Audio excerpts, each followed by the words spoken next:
గత కొన్ని రోజుల నుంచి టాలీవుడ్ యువ హీరో రాజ్ తరుణ్ వార్తల్లో గట్టిగా వినిపిస్తూ వస్తున్న సంగతి అందరికీ తెలిసిందే.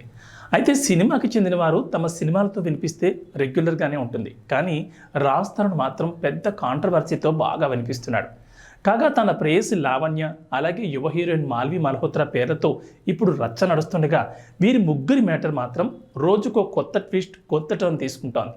అయితే రాజ్ తరుణ్ ఇప్పటి వరకు తీసిన అన్ని సినిమాల్లో కూడా ఈ రేంజ్ అడ్వెంచర్లు ఉన్నాయో లేదో కానీ తన కాంట్రవర్సీలో మాత్రం రోజుకో విస్తుపోయే నిజం బయటకు వస్తోంది. కాగా ఓ పక్క ఈ కాంట్రవర్సీ నడుస్తుంటే రాజ్ తరుణ్ మరియు మాల్వి మల్హోత్రాలు తాము నటించిన తాజా చిత్రం తిరగబడరా సామి ప్రమోషన్ జోరుగా చేసేసుకుంటున్నారు. మరి మరోపక్క లావణ్య తండ్రి ఇప్పటికీ మించింది లేదు, రాజ్ తరుణ్ వస్తే తన ఆస్తి అమ్మైనా గ్రాండ్గా తన కూతురుతో పెళ్లి చేస్తానంటున్నారు. ఇలా రకరకాలుగా మారుతున్న వీరి వ్యవహారంలో ఇప్పుడు మరో షాకింగ్ నిజం బయటకు వచ్చింది.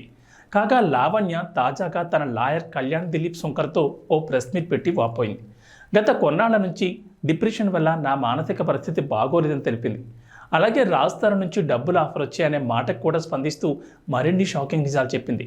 తనకి 2 సార్లు కాల్స్ వచ్చాయని, ఒకటి రాజ్ తరుణ్ మేనేజర్ నుంచి, ఇంకొకసారి ఎవరో లాయర్ నుంచి వచ్చిందని కేసు వదిలేసి రాజ్ తరుణ్ని క్షమాపణ అడిగితే 5 కోట్లు ఇస్తామని చెప్పినట్లుగా వెల్లడించింది.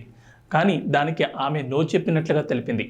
అయితే ఒకవేళ ఆ ఆఫర్ వద్దు అనుకుంటే మాత్రం తీవ్ర పరిణామాలు ఎదుర్కోవాల్సి వస్తుందని వారు నన్ను బెదిరించారని కూడా చెప్పుకొచ్చింది. అయినా కూడా ఇప్పటికీ తనకి రాజ్ తరుణ్నే కావాలని చెప్తోంది.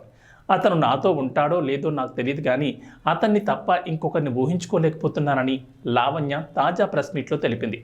అయితే ఇక్కడ తన ప్రేయస్ని బదిలించుకోవడానికి రాజ్ తరుణ్ 5 కోట్ల ఆఫర్ చేయడం అనేది మాత్రం షాకింగ్గా మారిందని చెప్పాలి. ఇది విన్నవారు రాజ్ తరుణ్లో ఇలాంటి యాంగిల్ కూడా ఉందా అని ఆశ్చర్యపోతున్నారు. సినిమాల్లో సాఫ్ట్గా కనిపిస్తూ ఆఫ్ స్క్రీన్లో రాజ్ తరుణ్ చేస్తున్న పనులకి తనపై మరింత నెగిటివ్ ఇప్పుడు పెరిగేలా అనిపిస్తోంది. మరి చూడాలి వీరి కేసుల్లో ఎవరు ఇన్నోసెంట్ అనేది.